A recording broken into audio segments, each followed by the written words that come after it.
Okay guys, mabuhay maligayang pagbabalik sa aking YouTube channel. More stories, more chika, more kwento pa nga about sa birthday party ni Senator Bong Revilla Jr. na ginanap sa Okada, Manila. As you can see, and nga syempre, isa sa mga dumalo ay si former Senator Manny Pacquiao. So, and as usual, ang dami-dami na namang natutuwa sa kanya. Actually, pagdating pa lang niya sa lobby pa lang talagang marami na agad ang gusto magpa-picture. Alam naman natin, di ba, na ano naman siya talaga, global, international ng kanyang kasikatan, kaya hindi kapag nakapagtataka na halos lahat ay gusto magpa-picture sa kanya. Of course, nandun siya para dumalo sa party ni Senator Bong, pero ayun, ang dami rin mga politicians ang lumalapit sa kanya para magpa-picture, etc., etc. Hindi ko alam kung but anyways, ayun, ganoon naman si Manny naman kasi sanay na siya na every time kung nasa naman siya, lagi talagang nandyan, may mga nagpapa-picture at nagpapa-picture pa rin. Pero nakakatuwa kay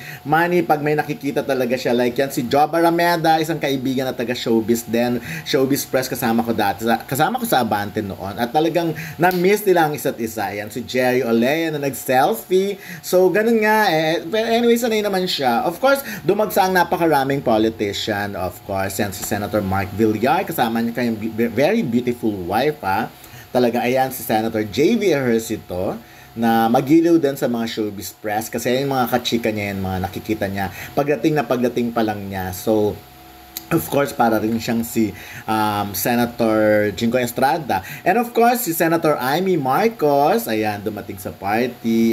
Okay. At halos magkasunod sila actually ni Manny Pacquiao. Kaya lang si Manny ay medyo dito kasi parang meron siyang tinitingnan na kung ano man. Kasi di ba yung party ni Bong, marami mga memorabilia, marami mga video. Ganyan-ganyan. At tuwan-tuwa siya, sabi niya, iba daw talaga pag showbiz, talagang smile, todo smile siya pag ganyan. So, kasi nga kilala na rin naman niya mga taga-showbiz dahil hello, ang tagal din naman niyang nasa GMA, kaya talagang enjoy siya. Pero talaga, no, yan. Eto naman si pagpasok ni Vice Governor, Batangas Vice Governor Mark Leviste. So, video dito, ayan, naghanap ng mga makakasama niya.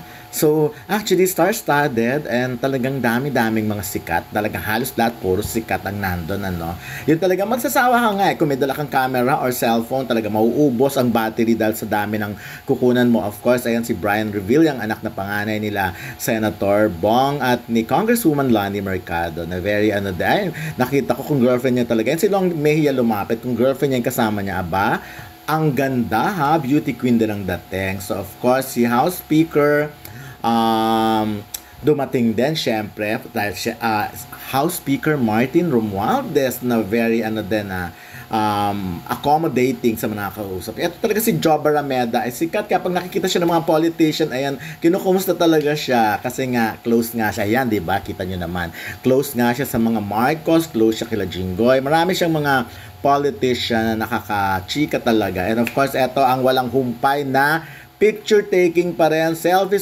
nakakatuwa si Manny dahil siya na mismo ang sa selfie para siguro tamang angulo. Di ba kinukuha niya talaga ang cellphone at siya talaga ang nagpe-picture sa sarili. So, ganun talaga, di ba? But anyways, hindi pa naman nagsisimula yung party na ito nung nag-table hopping siya. But ayan, agaw eksena, bonggang eksena ni Manny Pacquiao sa birthday party ni Senator Bong Revilla.